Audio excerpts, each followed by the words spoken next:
With Dick Vermeil and Lynn Swan, I'm Brent Musburger, back in Kansas City, where the Chiefs have moved on in the AFC playoffs, beating the Los Angeles Raiders by a score of 10-6. It's rather obvious that you can't win a playoff game when you turn the ball over 6 times. But, Dick, you were rather surprised that the Raiders got away from something that you saw them accomplishing in the second half. Well, I thought they got away from using the horse that got him going, Bell. I mean, he was running, he had 10 carries for 60-something yards, and all of a sudden he's not a factor any longer. To me, that's taking the spark plug wire off. Yeah, and we can't say enough about the fill-in performance of Lonnie Martz, the free agent linebacker today, who comes up with stripping the ball away from Marcus Allen. Then he intercepted the ball, so he had 2 of the turnovers. In hindsight, should folks second-guess Art Shell and the Raiders for going with Todd Marinovich rather than Jay Schrader? I personally, now I don't know, but I personally believe they went with him because Jay was not 100%. He wasn't healthy. So you think that if he had been healthy, and again, it was an ankle injury that he suffered in that shutout 2 loss ankle down injuries. Well, both ankles. Remember, he said absolutely. in the pregame he could run a 40 in 2 weeks. Remember? Makes you wonder why there was all the intrigue if they had one of them injured all along. But I think your point was you stick with the veteran quarterback in that situation, and they were unable to. Now, the Chiefs, with their performance, you think it's going to have to be stepped up greatly against Denver or Buffalo. Yeah. Well, they match up pretty well against Buffalo because Buffalo isn't the strongest run defense team, and as you can see by watching them play today, the way they beat you is running the football and playing good defense. But they're going to have to put more points on the board than that. They just did not do a good job today. Dick, let's take a look at the game's only touchdown for those folks who joined us late. Here it is. There was a play-action pass early, and they really pulled the safeties up with a good, strong fake.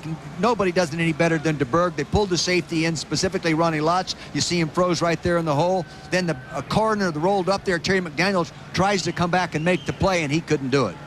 And that's a judgment call by the official again back there on the end of the goal line, and that's not reviewable by instant replay. He ruled that the defensive player, his impetus had carried the receiver out. Now let's take a look at what young Martz accomplished defensively. You know, coaches coach this, Brent. Lonnie Martz does not try to make the tackle. He goes for the football. Now you watch him reach. He's going to go strip the football. Here he comes. Now see him right there. Let's see his right hand. He's going right for the ball. And coaches drill that on the practice field almost daily. This time it comes up roses for him. Nice job by Lonnie Martz. And it's fun to see a guy that's battled his way in the NFL, a free agent, not drafted, not even supposed to be here, not $1 million a year player, hey, make the big play. Now he makes another one on the pass interception. Drop back pass. They're going to try to get the ball over the middle to Ethan. See right there, number 88 crossing. Now see, it's high and behind him, good pressure. It goes up there, and here comes Martz right there. So there were the 2 plays by Martz. Let's hear from the other side, and down we go now to Lynn Swan. Lynn? Brent, I'm with Art Shell outside the locker room. Art, let's look at this game in 2 halves. First, the first half, and your assessment of what was going on. Well, in the first half, we really couldn't get a whole lot going. Our defense kept getting the ball back for us and getting a couple of turnovers and stopping Kansas City from really pushing into the end zone. And offensively, we just couldn't get on track. First couple of times, the kid had a couple of interceptions where they played a coverage that not that he wasn't expecting, but he did not see what they were trying to do to him. And so they got a couple of picks, and we readjusted our routes to make sure we did some other things. But even so, after that first half, you had to be happy the fact that you were not that far behind in this ball game. Sure, we were excited about it. Coming out at halftime, we felt that we were in control and we can get some things done. And we came out in the second half and we pushed the ball on the field and had a lot of time off the clock, but we didn't get it in the end zone, and that hurts you every time. So when you go down and get 3 points instead of 7, it comes back to haunt you. You go in the locker room at halftime. Todd's not having a great day. He's young. What's your thinking at that point? Let's make some adjustments and let's put him in a position where he can make some throws and try to get our running game going a little bit. You come back in the second half. Those things seem to be working very well. Do you try and open up a little bit more? Well, you try to open up a little bit more, but still, if the running game, especially the running game, is working for you, and you're pushing the ball on the field, we wanted to do that and take our spots for the passing game, and it worked for a while. And then on the last drive, we were doing good. We were driving the ball on the field. We took our spots throwing the ball. We were driving pretty good, and then all of a sudden we get in penalties that just kind of snowballed on us. All the armchair quarterbacks are sitting at home and they're saying, well, why didn't you put Schrader in? What was your thinking in the fourth quarter? I think in the fourth quarter, we're here with the kid and we're going to finish with him. Was he healthy enough to play if you wanted to play him? Yeah, Jay could have played. Yeah. But to you, psychologically and emotionally, it was more important to leave Todd in the ball game, to let him finish it out? Look, I wasn't thinking about psychological or what was important. I just thought what was good for our football team to win the football game. All right. Thank you very much. Brent? All right, Lynn, thank you very much. So, again, 6 turnovers. And we mentioned the penalties in the fourth quarter. 6 penalties for 60 yards. And, folks, the Raiders did it all without Ben Davidson. Wildcard prime time. The first time ever the playoffs reach Arrowhead Stadium, where the Chiefs tried to cherry-pick rookie Raiders starting quarterback Todd Marinovich. Who would ring the bell on the ground? LA's Nick, or would KC have the final word? Would it be a track meet at the Superdome between the high-flying Falcons and the suddenly revived Saints behind Bobby Hebert? Or would defense ultimately have its day, Falcon style or Saint style? Cha-ching! Prime time is good.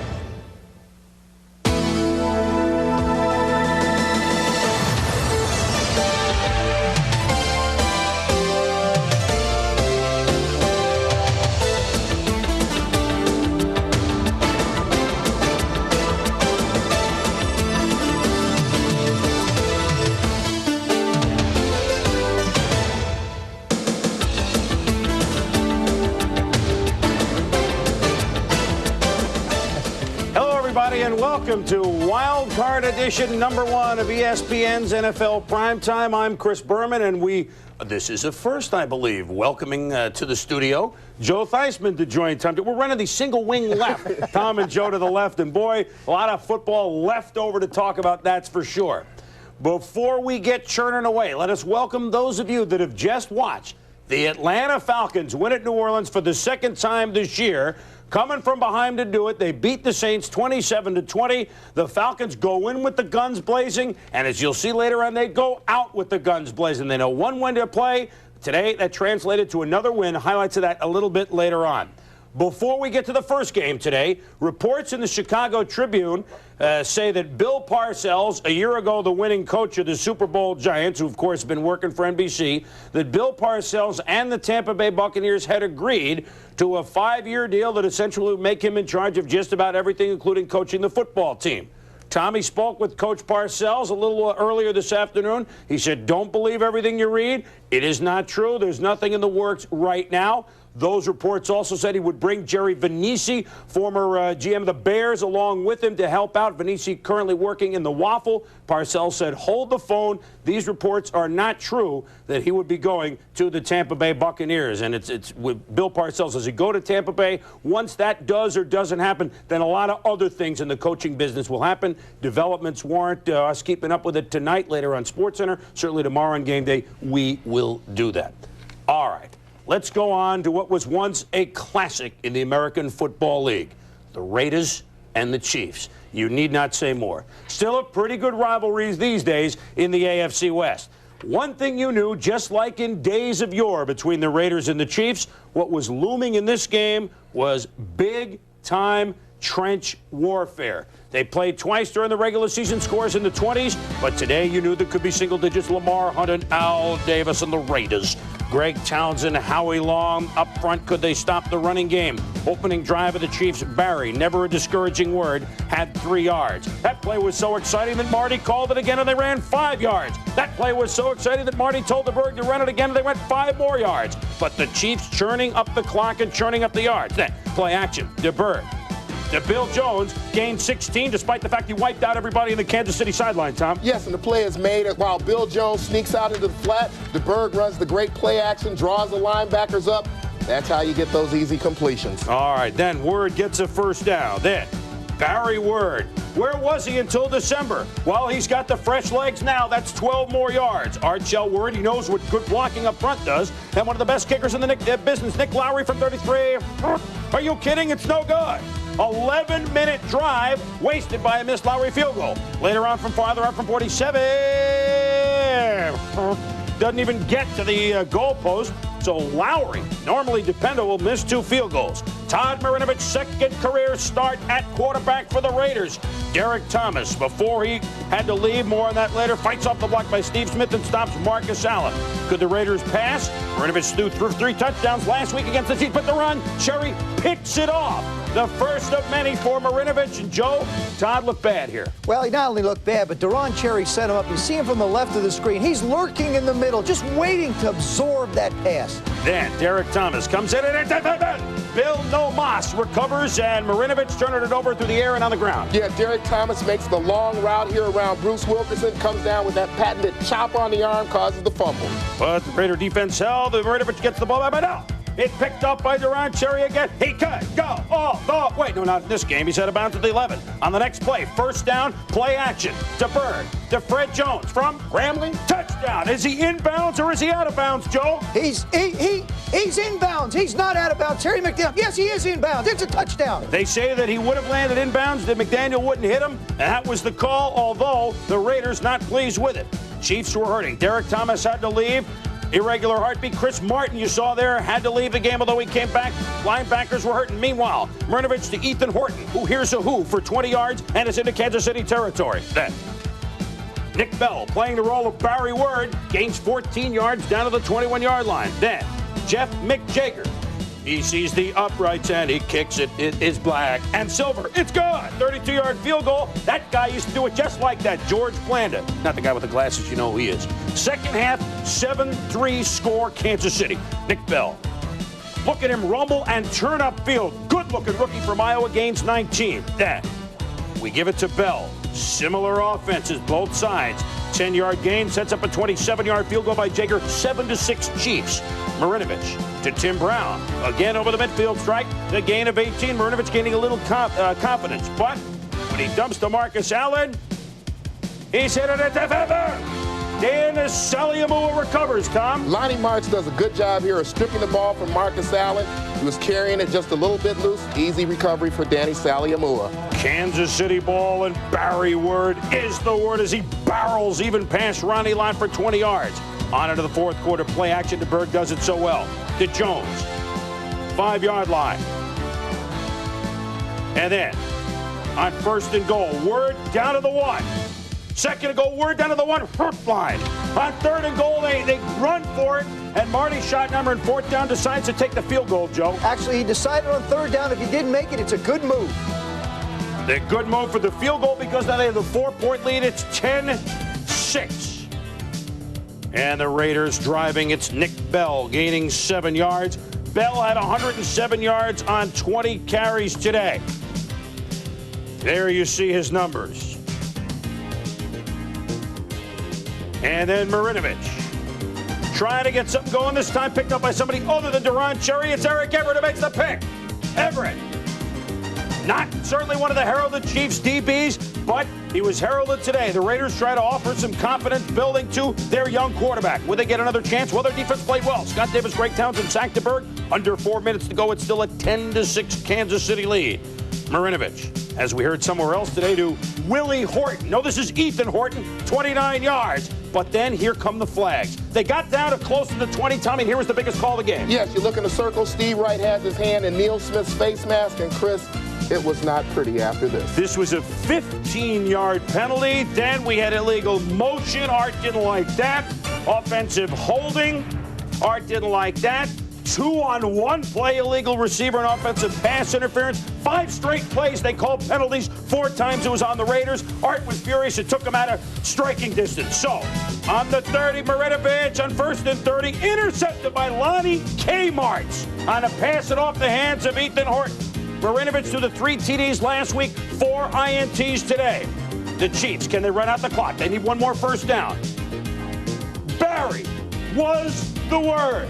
33 carries, 130 yards for Barry Word. Okoye and Harvey Williams combined carried for only 3 times today. Word was the workhorse. The AFC West coaches congratulate each other as the Chiefs are moving on. 3 for 3 against the Los Angeles Raiders this year. 5 straight overall. They win today 10-6. Their first playoff win since Super Bowl IV when Hank Stram and company beat the Vikings. The big question afterwards, quarterbacking. Was it Marinovich? Was it Trader? Archell was asked, Should there be some second questioning? Look, I'm not going to get into an experience with you about Todd Marinovich. Todd Marinovich, I'm not going to second guess myself. What you're trying to do now is get me to do that. I'm not going to do that. I told you that earlier. I'm not going to second guess myself on the decision. It's really disappointing, and it hurts a lot. And I'll never forget this one. I'll tell you, it's a tough loss, and I wish I could have performed better. I didn't want to take that uniform off. I didn't want that season to end so quickly. I mean, I'm playing with some legends, and it was so fun. We came out and played well, and especially against a young quarterback. But I tell you one thing, that kid's going to be a hell of a quarterback one day. I'm the only person that I have to live with this offseason. I'm not going to live with the 47 other guys. I have to live with myself this offseason and say, hey, when the money was on the line, I didn't make the play. So you got to take it personal. If you don't, you shouldn't be playing this game. Ronnie Lott always has the right comments, doesn't he? Well, guys, we did know that it would be close scoring game. Now, in the 5 straight wins that the Chiefs have had over the Raiders, 2 by 3, by 3, by 6, and now by 4. And we knew other things going into this too, Tommy. Yeah, certainly. I played in some games against Marty Schottenheimer coach teams. When you get into a big game against him, he likes to play things close to the vest, keeps turnovers to a minimum. He wants to run the ball down your throat as he did today. On the Raiders side of the football, and I would like to repeat Deron Cherry's words. I think that Marinovich has a great future, but today his inexperience cost this team in terms of scoring. Well, Tommy, I really think you hit the nail on the head. When you talk about a young guy going into a playoff situation, especially after they've played the team the week before, they're going to throw some stuff at him. He's not going to recognize it. What was noticeably missing in this game to me was Raider football. They got Jay Schrader there to throw the ball down the field. They got Willie Gault there to get down the field. They got neither in this football game. Marinovich is limited in his ability to throw the ball down the field. I saw the same style of football from both teams. I didn't expect it from the Raiders. You're right, just the one bomb, but which was underthrown early to goal. They didn't try it after that. 10-6. The Chiefs move on. They'll wait till tomorrow to find out if they play at Buffalo or if they go to play at the Denver Broncos. So we will see what happens there. Derek Thomas. Now, we mentioned that he left the game in the first half, the Pro Bowl linebacker, with what was called an irregular heartbeat. He's in the hospital for overnight observation, but it's just a precautionary method right here. It is not a life-threatening situation by any means. The Chiefs stress he will play next week. He's been battling the flu. He's been taking antihistamines all week long, and the excitement, everything else, the heartbeat was irregular, and they took him out of the game, and understandably so, but they expect him to be just fine, and that is good news. We have complete analysis of this game between the Chiefs and the Raiders. We'll look at Todd Marinovich's day, and of course, we will dissect the wild second game between the Falcons and the Saints. Last 2 Raider playoff games. Title game at Buffalo, today at Kansas City. More turnovers than points. Never a good number to look at. When we return, more analysis and the NFC West battle between New Orleans and hot Atlanta. Prime time, Tommy and Joe. Let's get back before we look at the second game to the Kansas City Raiders game. Now, you play the same team, certainly divisional rivals. They know each other very well, but playing twice within the span of a week. Who did it help more, the Chiefs or the Raiders? I'm pretty sure it helped the Chiefs. As you go to a back-to-back game like this, what happens is those quarterbacks, the teams don't actually know them. But Steve DeBerg knows the Raiders. He's been around them. He knows what they want to do against them. Marinovich, on the other hand, had a new experience this week. The Chiefs came out, wanted to throw a lot of different looks at him. I think they especially wanted to do that before Derek Thomas and Chris Martin had to leave the game because of injury. I think at that point he played a little bit better, but it caused him some confusion. Oh, it really did, Tommy. I mean, and the one guy that he couldn't seem to find all afternoon was Deron Cherry. Problem was, Deron found him. If you take a look in the middle of your field, right in between the 240s, here's Deron Cherry. He's set up to keep an eye on Todd Marinovich. He's just going to focus on him completely. If he looks to the right, he's going to move right. If he looks to the left, he's going to move left. Now he sets up, he sees the ball snap, sneaks up to get a better look, sees him looking out to his right side, and just breaks on the ball. All he did was study Todd Marinovich, take a look at exactly where he was looking, make a break on the ball, pick it off, head on down the sidelines. It's very simply done. You play a man short and a man deep. The important thing here is he knows he has help behind him. He doesn't have to worry about anything but studying the quarterback. You know, Joe, on game day this morning, we talked about the beautiful play action abilities of Steve DeBerg, and the touchdown indeed came on play action. But there are other key moments in which he froze the Raiders with that. Well, the thing about the thing about Steve DeBerg is he is, in my business, one of the best play-action fakers in the business. You see number 99, Winston Moss. He is set up at the inside right linebacker position. His first key is to stop the run. All right? I'm going to come up and stop the run because you're moving this way, moving to my right. Okay, now I'm taking on the fullback who's going to block me. Well, wait a second. There's the ball. He's not going to block me. Let me see if I can get back into pass coverage.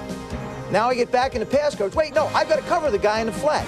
You're asking that inside linebacker to do so many different things. It's virtually impossible to rush, run, stop the runner, and also cover. You can't do it all. Tommy, we look now forward to Kansas City's next game against either Buffalo or Denver. What's good and what's bad about what we saw today about them going on? Well, they played very opportunistic defense, but I think that as they advance, they have to be concerned about the running game that the Raiders were able to put together against them today. The Raiders were running especially well inside the tackles with Nick Bell, very strong power runner. And I think that when you watch the effectiveness that the Raiders had, I have to think about the absence of Percy Snow, who was their best run stopper at the linebacker position. You think about the Broncos or the Bills, they both have good runners. And, Joe, also next week, it depends. The quarterbacking will be a little different, won't it? It's going to be a lot different. So, you know, you talk about good runners, but the problem you run into is either guy they get next week at quarterback isn't a stroll in the park. They either get Kelly or they get Elway. Pick your poison. You know what was disappointing today, Annie? If you know me, you know that I don't say this very often, and I'm not trying to say good or bad calls. But a nice football game, 57 minutes, all of a sudden 5 straight plays, all the penalties. It took the motion and emotion out of the game one way or the other. It was a shame. It was marred at the end. All of a sudden we got flag happy, and the flow of the game was really disrupted. I thought that was a real shame.